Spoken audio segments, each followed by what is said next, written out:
Desde el domingo pasado, ¿verdad? Ya empezamos a hablar un poquito acerca de las finanzas, del dinero. Un tema delicado. Hay personas que se sienten, ¿verdad?, un poquito incómodas cuando en las iglesias se habla acerca del dinero, porque en verdad que ha habido abusos. Todos conocemos historias que son trágicas, son tristes en la casa, en la iglesia del Señor, pero no por eso, hermanos, quita la bendición y la verdad de lo que Dios habla acerca del dinero, porque aunque usted no lo crea, aunque usted no lo quiera pensar, el dinero opera una buena parte de nuestra vida. El dinero tiene una parte muy importante en el sistema global que controla gobiernos, empresas, controla tantas cosas y quiere controlar nuestra vida. Y nosotros necesitamos caminar en la verdad de la palabra de Dios, o de lo contrario, el dinero y su poder van controlando nuestra vida. Y es tanto lo que la palabra del Señor enseña acerca del dinero, hermanos, y no por las historias que a lo mejor no quisiéramos recordar, escuchar. Vamos a dejar de hablar acerca del dinero en la casa del Señor. Yo sé que no es fácil, para mí no es fácil. Recuerdo que mi papá también lo mencionaba, que para él no era fácil, pero es una necesidad, hermanos, y es una verdad que yo también necesito aplicar en mi vida, que el Señor quiere traer, ¿verdad?, orden y una generosidad nueva. Hablando acerca de cosas tristes, no sé cuántos llegaron a escuchar acerca de un pastor muy famoso en los 90s, Benny Hinn, que era un hombre que se vestía así de un saco blanco y hacía sanidades. Y me tocó hace poquito escuchar el testimonio de un sobrino de este pastor Benny Hinn, y él cuenta cómo Dios transformó su corazón y vio cosas en el ministerio, ¿verdad?, de su tío, y cómo había tantas cosas equivocadas. Y el Señor ahora lo tiene enseñando. Es un pastor en una iglesia, y él comparte, y él puede compartir su testimonio de cómo el Señor lo transformó. Y no es, ¿verdad?, que queramos esconder, y él no está tratando de ocultar. Él está exponiendo y hablando con la verdad de parte del Señor. Entonces yo quisiera seguir platicando, hermanos, compartiendo acerca del dinero en nuestras vidas, y quiero que veamos el contraste entre dos hombres que tuvieron un encuentro con Jesús. Dos hombres en particular que dice la Biblia que eran ricos. Amén. Me gustaría que oráramos juntos y después leyéramos de la palabra del Señor. Gracias, Señor, te damos porque tú quieres enseñarnos, porque estás tan interesado, Señor, en librar nuestro corazón, nuestra alma de las garras, Señor, del dinero, de cómo aprisiona a las personas. Vemos tanta maldad, tanta corrupción, avaricia, Señor, en el mundo. Lo vemos en nuestro país, lo vemos, Señor, en nuestros gobernantes, y no nos damos cuenta que nosotros mismos también somos presa de eso mismo, a menos que te pongamos a ti en primer lugar, a menos de que podamos, Señor, entregarte ese amor por el dinero, por el poder que da el dinero, por la comodidad que da el dinero, poder entregártelo todo a ti y decirte: Señor, somos administradores. Tú dinos qué es lo que quieres que hagamos. Enséñanos, Señor, a traer orden a nuestra vida. Enséñanos a compartir generosamente con los que lo necesitan, y para tu iglesia y el avance de tu reino. En tu nombre precioso oramos. Amén y amén. Bien, hermanos, me gustaría que me acompañaran a Lucas capítulo 18 y versículo 18. Este es un pasaje que yo creo que es muy conocido. Es una de las historias que aparece en los tres evangelios, como sinópticos, que toman las mismas historias, ¿verdad? El joven rico, dice: un hombre principal le preguntó diciendo: Maestro bueno, ¿qué haré para heredar la vida eterna? Jesús le dijo: ¿por qué me llamas bueno? Ninguno hay bueno sino solo Dios. Los mandamientos sabes: no adulterarás, no matarás, no hurtarás, no dirás falso testimonio, honra a tu padre y a tu madre. Y él dijo: todo esto lo he guardado desde mi juventud. Jesús, oyendo esto, le dijo: aún te falta una cosa.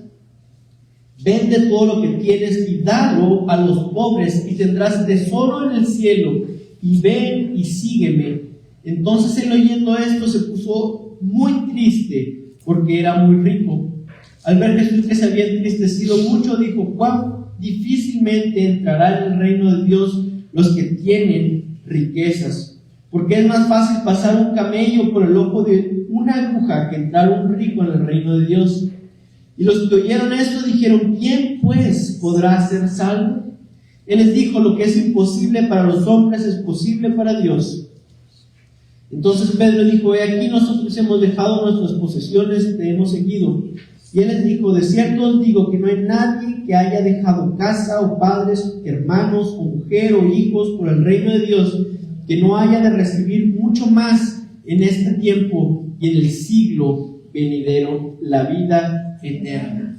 Amén. Amén. Hermanos, encontramos a este hombre, otros pasajes dicen que era joven, rico, y no era solamente rico económicamente, sino que era un hombre rico moralmente. Era un hombre apreciado en su sociedad, era un hombre admirado. Esas personas, de verdad, que podríamos llamar, ahora les tenemos el nombre influencers, gente que tiene dinero, gente que tiene influencia, y que la gente en general los admira, los quieren ser como ellos. Hay unos que suben sus rutinas de la mañana, que empiezan desde las 3 de la mañana a echarse agua helada en la cara y se frotan con cáscara de plátano y lo ponen en las redes porque la gente quiere ser como ellos, la gente los admira. Y este hombre era algo similar a esos influencers a los influencers de nuestra época. Este era un hombre respetado, este era un hombre que pudo llegar con Jesús, mostrarse. Otros pasajes dice que llegó y se inclinó, se arrodilló delante de Jesús. Era un hombre que la gente lo admiraba y que quería ser como él, y podría decirse que tenía todo lo que cualquier hombre de su época quisiera tener, ¿verdad?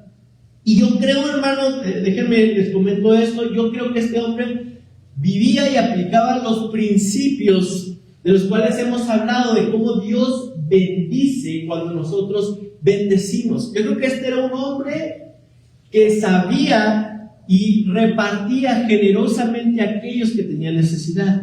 Llama la atención que era un hombre rico.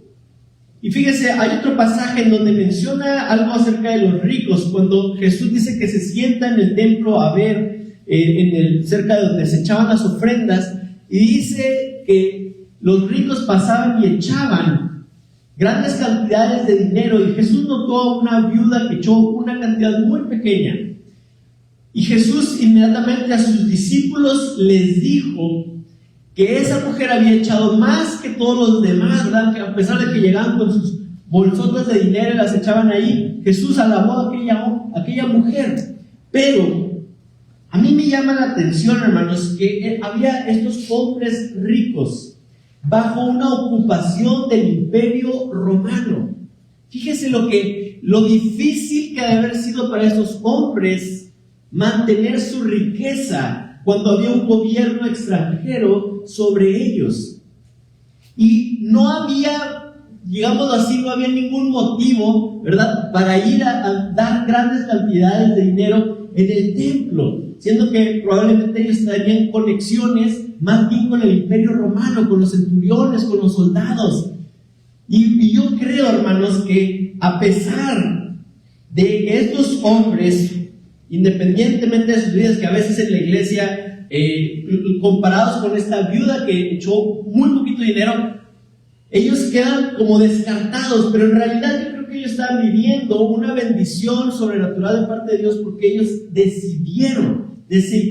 seguían decidiendo dar al templo, a la iglesia. Probablemente eran personas generosas en muchos aspectos de su vida, pero Jesús vino a elevar el nivel a algo mucho más alto. Ya no era nomás necesario el dar dinero, ahora venía a elevar el nivel. Y lo vemos, hermanos, que este hombre y esta persona rica, joven, con la admiración de la sociedad, sabía que necesitaba algo. Sabía que había algo en su interior que el dinero, la aceptación de las personas no le estaba dando. Y muchas veces nos imaginamos, hermanos, que el evangelio es solamente para personas con muchos problemas, con muchas necesidades. Nos gusta ir a compartir también, y porque la necesidad es clara a ciertas colonias de la ciudad, pero no debemos olvidar, hermanos, que el dinero, la cantidad de dinero que puede haber en una cuenta de banco, tu reputación frente a la sociedad, no es suficiente cuando tú tienes una necesidad de parte de Dios. Cuando tú sabes que en tu corazón no tienes a Cristo, nada va a saciarte. Y por eso, hermanos, vemos, ¿verdad?, a gente con mucho dinero a veces irse que a Tulum, que van a buscarse a ellos mismos y terminan haciendo cosas bien extrañas y los defraudan y les sacan muchísimo dinero porque tienen una necesidad que el dinero no puede llenar. Mucha gente rica ha terminado en sectas y cultos bien extraños porque hay una necesidad que no saben cómo llevarla. Y este hombre se acercó a Jesús, a lo mejor como una opción más, ¿verdad? Vamos a ver qué es lo que dice este rabino. A lo mejor ya había ido allá por la India, a lo mejor ya había ido con ciertos gurús, y dijo, pues aquí está este rabino, vamos a preguntarle, vamos a ver qué es lo que tengo que hacer. Y él se acerca, ¿verdad?, con Jesús, y le dice, Jesús, tú maestro, tú eres bueno, ¿verdad? Y Jesús luego le marca el alto y le dice, hay algo que tú necesitas saber, que es que solamente Dios es bueno. Si tú no admites que yo vengo de Dios, no me puedes llamar que soy bueno. No soy una religión más, no soy una filosofía más, no soy una ideología más. Podrás ir con un gurú en la India o al Tíbet, lo que sea, pero yo no estoy ahí. Si tú no reconoces que vengo de Dios, no me puedes, ¿verdad?, considerar Señor, a menos de que me veas que vengo de aquel que es la fuente de toda cosa buena, Dios mismo. Y bueno, este hombre a lo mejor venía dispuesto, venía con la chequera abierta para que Jesús le dijera una cantidad, para que Jesús le dijera, no, pues tienes que dar tanto para poder ser parte, para que, fíjate, y yo te voy a dar un curso, te voy a dar unos cursos que tengo ahí. Nada de eso, ¿verdad? Jesús lo ve a este hombre y le empieza a preguntar acerca de los mandamientos, de lo básico, por así decirlo, y le dice, oye, pues conoces la ley, eres un hombre rico, pero has sido instruido en las leyes, la ley de Moisés, sabes, lo has seguido. En el Evangelio de Mateo le pregunta por el mandamiento de amar a tu prójimo como a ti mismo.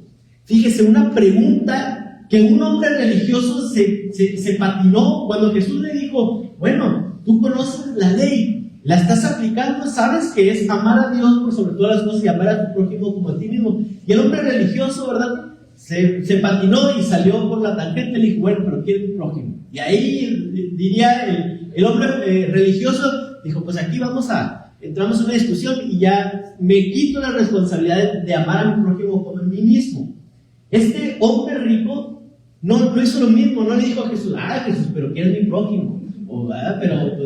Pero también no sabemos cómo interpretar la ley.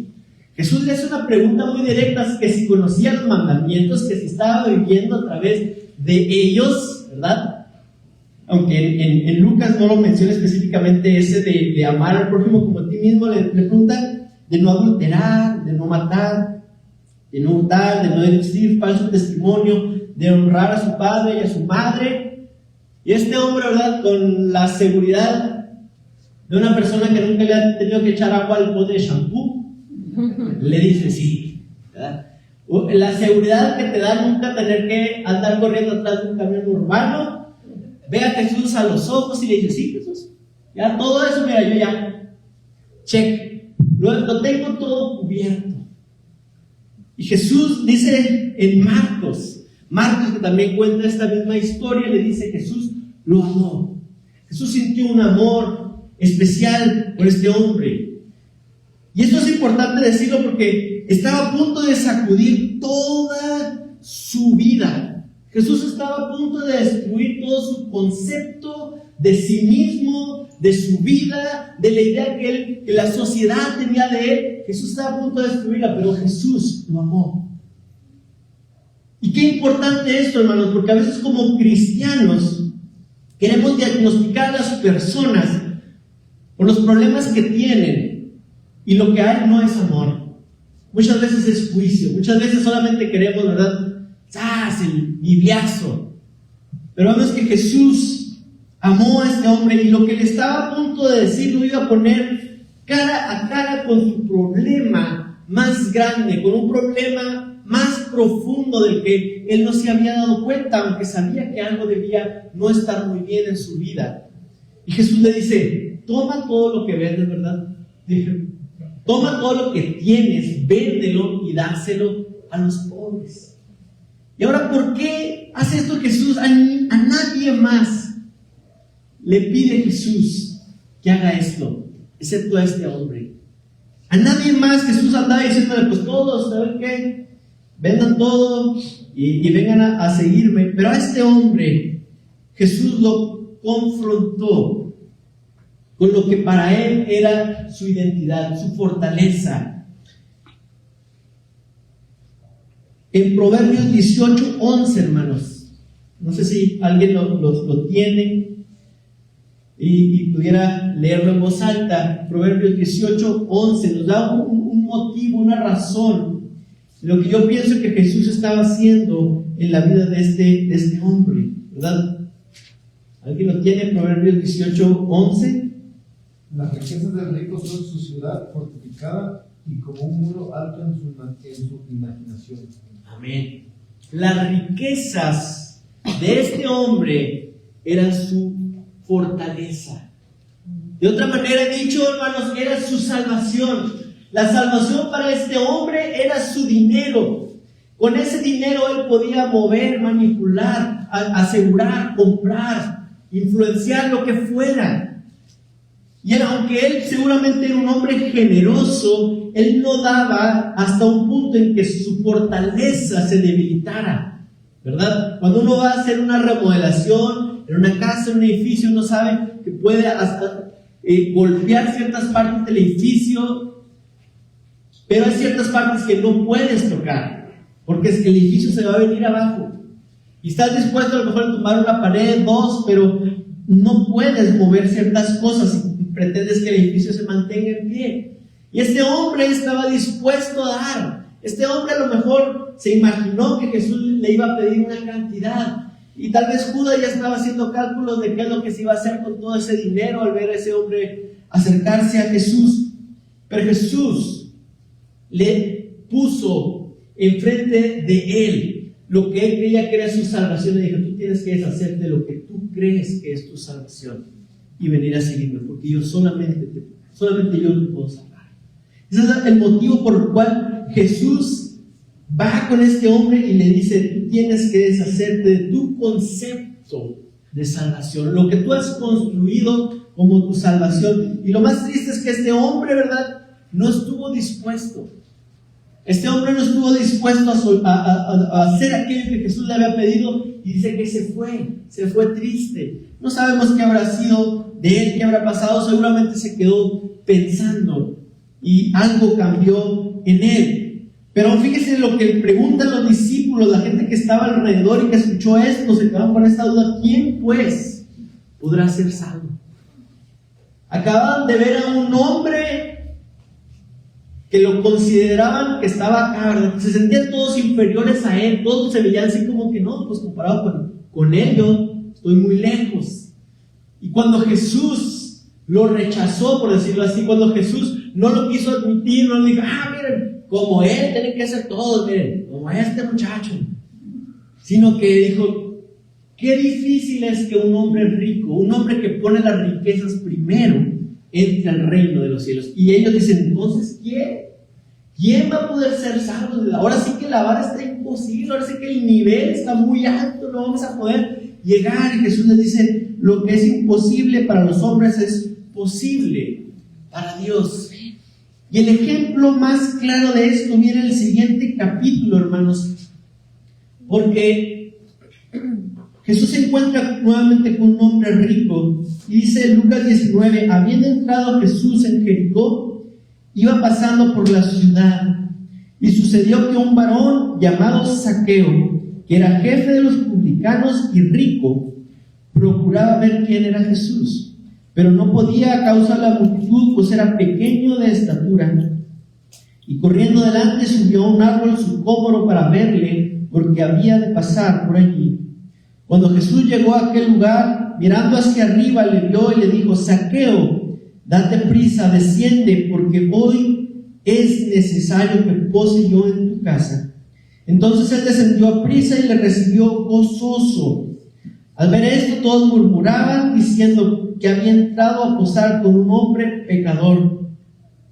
Entonces Zaqueo, puesto en pie, dijo al Señor, he aquí, Señor, la mitad de mis bienes doy a los pobres, y si en algo he defraudado a alguno, se lo devuelvo cuadriplicado.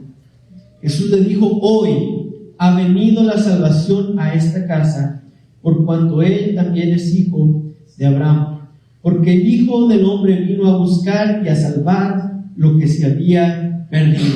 Amén. Amén, amén, hermanos. Este encuentro es la clase de encuentros que podían haber desprestigiado a Jesús. Que muchos decían, no, Jesús iba muy bien, iba construyendo un buen ministerio, pero ya nada más se juntó con tal persona, ya nada más entró a la casa de tal persona. Esa era este encuentro, hermanos. No era cualquier cosa, no era esa clase de Jesús se junta con los pobres, Jesús se junta con los pecadores, que todos queremos ver, ¿verdad? Todos queremos ver a un hombre de dinero yendo a las colonias y tomándose fotos y como que genera una cierta simpatía. No por nada lo hacen los políticos, lo han hecho y lo seguirán haciendo. Pero hay gente con la que nadie les gusta que lo relacionen. Hay gente que los políticos se toman fotos y después andan haciendo hasta lo imposible porque esa foto no salga a la luz, porque no salga en Twitter. Y los que están en contra de ellos, ¿verdad?, buscan esas fotos donde se entierran y las ponen para que todos los vean. Algo así estaba sucediendo con Zaqueo. Este era un hombre rico también, pero a diferencia del joven rico del que estamos hablando, este era un hombre que se había enriquecido a costa de oprimir, defraudar y robar a los demás. Cuando lo vemos que este hombre se subió a un árbol para poder ver a Jesús, fíjate, él era bajito de estatura, a nadie le hubiera molestado que se le pusiera enfrente, porque no le estorbaba a nadie. Si tú estabas esperando ver un desfile, llegabas a Zaqueo, mira. Pero este hombre sabía que no podía estar cerca de las personas. Nadie quería estar cerca de las personas. Nadie quería estar cerca de Zaqueo. Así es que vemos a este hombre también con una necesidad a lo mejor más evidente, a lo mejor es para nosotros claro que necesitaba a Jesús, pero muchas personas lo descartaban, porque decían, esta persona sí está ya muy lejos, o sea, no es que él tenga una necesidad de Dios, él ya está del otro lado, en el lugar donde ya Dios no puede hacer nada por él. Pero él dice que decidió subirse a ese árbol. No había de hacer lo que fuera necesario por ver a Jesús. Si los evangelios hubieran sido un invento, ¿verdad?, una creación ficticia para crear esta imagen mitológica de un hombre para poder crear una religión, no hubieran incluido la historia de Zaqueo. Hubieran encontrado la manera de darle la vuelta a la historia del otro hombre joven rico para que quedara bien con Jesús, y hubieran encontrado la manera de hacer que Zaqueo quedara mal. Eso es lo que haces cuando tú quieres construir una imagen basada en lo que los demás piensan de ti. Eso no es necesario. Este Zaqueo era una persona tóxica. Nadie quería asociarse con él, mucho menos alguien que quería convencer a las personas que él venía de Dios. Pero Jesús le dijo: date prisa, hoy es necesario que yo vaya a tu casa. Gloria a Dios. Este hombre no se acercó así directamente con Jesús. A lo mejor su reputación, muchas cosas no le permitieron, como al otro hombre que dice Marcos, que llegó corriendo y se arrodilló. Zaqueo solamente pretendía ver a Jesús de lejos, pero Jesús había decidido que hoy él iba a llegar a su casa. La soberanía del Señor manifiesta, hermanos, que no es nuestra capacidad. Y le dice que se dé prisa, y Zaqueo se dio prisa. Miren lo ridículo. Si subirse y era ridículo, es a bajarse de prisa de nada. Lo ridículo, frente a toda la gente que lo estaba viendo. Pero él tenía una necesidad y sabía que ese día algo iba a suceder, ¿verdad? Y él empieza, ¿verdad? Él recibe a Jesús y ve y se da cuenta, dice el versículo 7, al ver esto, todos hermanos, murmuraban diciendo que había entrado a posar con un hombre pecador. Toda la gente empezó a hablar acerca de Jesús, de que cómo era posible que él estuviera entrando a la casa de esta persona tan despreciable, esta persona pues sí, que nadie quería. Y yo creo que Zaqueo empezó a notar aquello. Zaqueo era, pues claro, lo podía ver, y él sabía, y a lo mejor algo empezó a resquebrajarse en su interior al ver el costo social que Jesús estaba pagando por estar con él, al ver el costo de su imagen que Jesús estaba pagando por asociarse con él, por entrar a su casa. Y a lo mejor eso fue algo que tocó su corazón. Dijo: este rabino, que la gente admira y sigue, está corriendo el riesgo de que la gente lo deje de seguir, está corriendo el riesgo de que ya nadie lo quiera escuchar, de que pierda su influencia por estar aquí conmigo. Ese es el costo que Jesús estaba corriendo al entrar con Zaqueo. Zaqueo se dio cuenta de eso y algo lo movió y dijo: Señor, la mitad de mis bienes voy a dar a los pobres. No sé de qué están hablando, ¿verdad? Lucas no nos escribe la conversación. No sabemos si, como el hombre joven rico también le preguntó a Jesús qué tenía que hacer. Pero la manera como está escrito acerca de Zaqueo es que no hubo una pregunta, es que no hubo que Jesús le dijera, sino lo escribió de tal manera, por medio del Espíritu Santo, ¿verdad? Lucas, en el que vemos a un hombre que inmediatamente después de admitir que había una murmuración generalizada, acusando a Jesús, este hombre decide dar la mitad de sus bienes. ¿Y por qué la mitad? Porque tenía otra parte en la cual iba a utilizar para restituir 4 veces a todos los que él había defraudado y había robado. Este hombre estaba a punto de entrar en bancarrota. Este hombre estaba a punto de perder todo lo que tenía, de la misma manera como el hombre joven rico lo había de hacer, pero sin pagar un costo, ¿verdad? Sin costarle a Jesús ese costo de asociarse con él. Y Zaqueo, hermanos, hace exactamente lo que Jesús le pidió al otro hombre rico. Pero la diferencia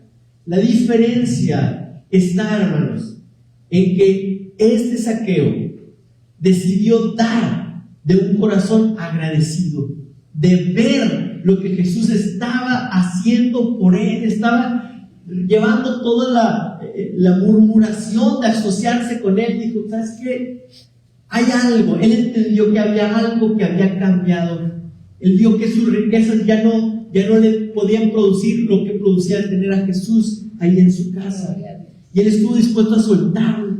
Cuando el hombre rico probablemente se había acostumbrado a dar y usar su dinero como manera de intercambio, a lo mejor incluso hasta con Dios. Señor, yo te doy porque tú me das. Y en verdad el Señor cumple eso, hermanos.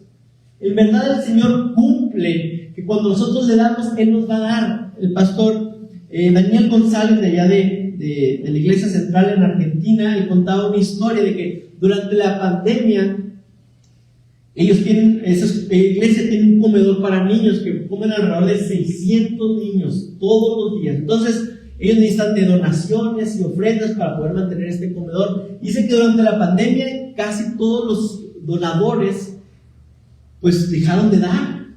Entendible, ¿no? Muchos perdieron su trabajo. Pero él cuenta que había un hombre, un empresario ateo, que estaba dando.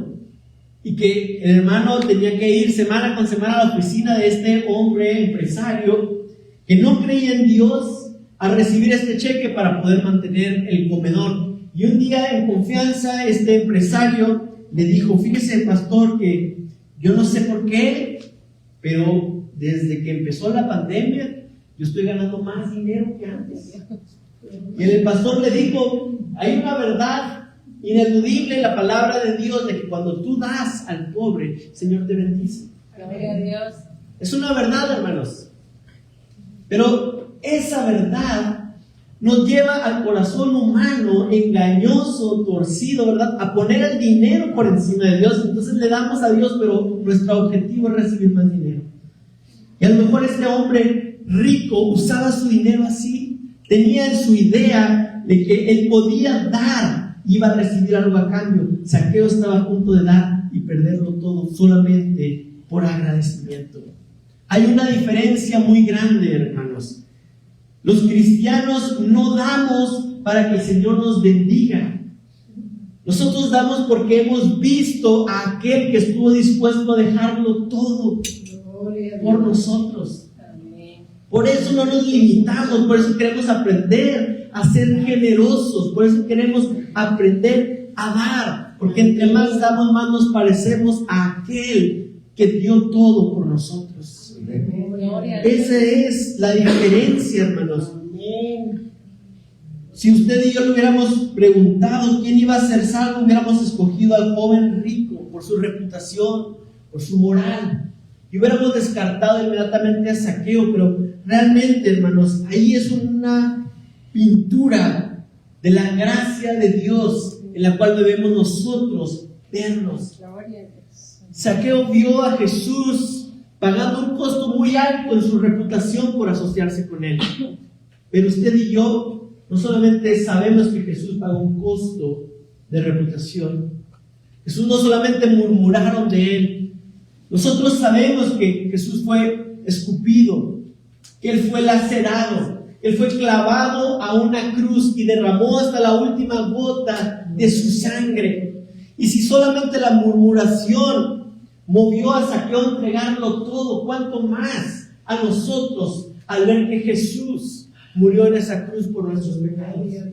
Esa es la verdad y la realidad, hermanos, del dar. Yo estoy orando que seamos cada vez una iglesia más generosa en nuestra finanza, en nuestro tiempo, en nuestro esfuerzo, pero que no falte, hermanos, la enseñanza de saber que no es un intercambio, que no es solamente porque la promesa de que Dios te va a dar como nuestro principal aliciente por dar, sino que damos de un corazón agradecido. Gloria a Dios. Que damos porque tenemos la convicción de saber que hemos sido tan amados, que hemos sido aceptados, que no hay gloria, que no hay tesoro más grande que sabernos adoptados por Dios.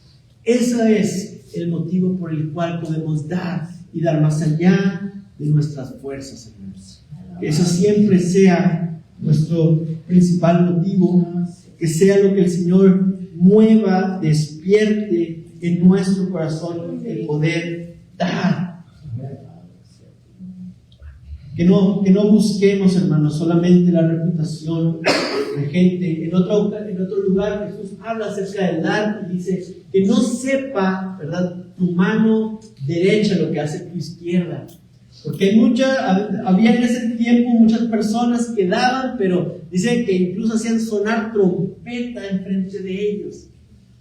Pues sí, yo voy a dar, pero yo quiero que la gente se dé cuenta que yo estoy dando. Yo quiero que la gente se entere. ¿Por qué? Porque hay una ganancia. Jesús dice, pues si esa es tu ganancia, ahí la vas a tener. Jesús no le dijo, pues no te voy a dar nada. Si tú das así, no te voy a dar nada. Jesús le dijo, si tú das así, tu pago va a ser eso, que la gente hable bien de ti.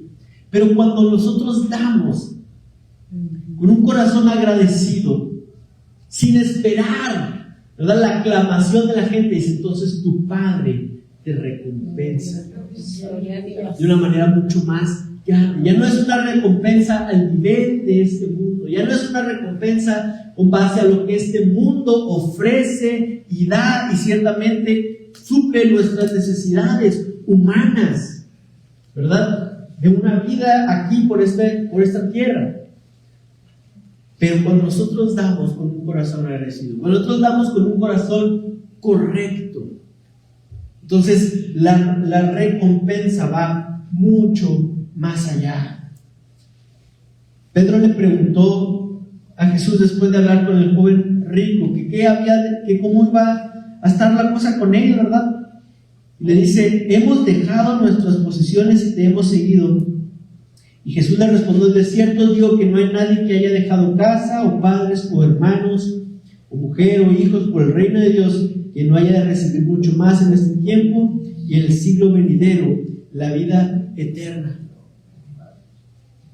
La realidad también, hermanos, es que estos hombres murieron con un testimonio de que no tenían nada.